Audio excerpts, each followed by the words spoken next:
அப்படியே கிடப்பில் கிடந்தது. 2021ஆம் ஆண்டு ஆட்சி பொறுப்பேற்ற உடனே நம்முடைய மாண்புமிகு நகர்ப்புற மேம்பாட்டுத்துறை அமைச்சர் அவர்கள் திரு தாமு அன்பரசன் அவர்கள் மற்றும் இங்கு உள்ள எம்எல்ஏ சண்மையா உள்ளிட்ட அத்துணை பேரும் இது விரைந்து முடித்து நம்ம மக்கள்கிட்ட ஒப்படைக்கணும்னு சொல்லிட்டு வந்தாங்க. அப்பொழுது உள்ள ஒப்பந்தக்காரரு இவ்வளவு எனக்கு எஸ்டிமேட்ல பண்ண முடியாதுன்னு சொன்ன போது 2023 ரேட்டுக்கு அதையும் நம்முடைய வழங்கி இந்த அரசு நம்முடைய முதலமைச்சர் அனுமதி பெற்று கூடுதல் நிதி ஒதுக்கீடு பெற்று, ஏன்னா மக்களுடைய பங்கு தொகை 1,13,000 சொல்லியாச்சு. அவங்க மக்கள்கிட்ட அதிகம் கேட்கக்கூடாது என்ற முடிவோடு முதலமைச்சரே இதுக்கு கூடுதல் தொகையும் கொடுத்து இன்னைக்கு நல்ல முறையில் கட்டி முடிக்கப்பட்டு நம்முடைய எம்பி அவர்களால் கனிமொழிக்கா அவர்களால் திறந்து வைக்கப்பட்டுள்ளது. இந்த நிகழ்ச்சி கலந்து கொள்வதில் மகிழ்ச்சி அடைகிறோம். நீங்கள்லாம் நமக்கு ஒரு வீடு இன்னைக்கு அரசு கொடுக்கனா எவ்வளோ மகிழ்ச்சியோடு இருப்பீங்கன்னு தெரியும். உங்கள் மகிழ்ச்சியை நாங்களும் பங்கெடுத்துக் கொள்கிறோம்.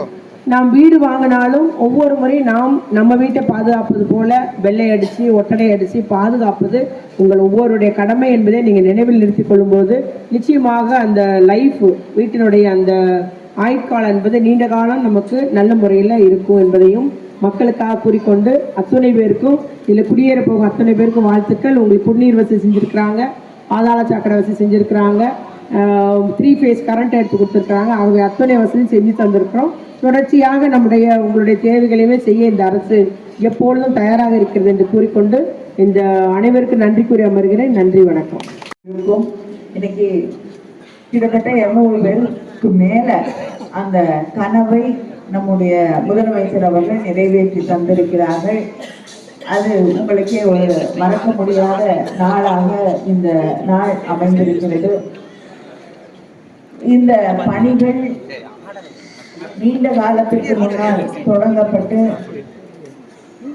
அதை திராவிட முன்னேற்ற கழக ஆட்சி வந்த பிறகு துரிதப்படுத்தி இன்று அந்த பணிகள் எல்லாம் நிறைவடைந்து இந்த வீடுகள் இன்று உங்கள் கைகளிலே ஒப்படைக்கப்பட்டிருக்கிறது.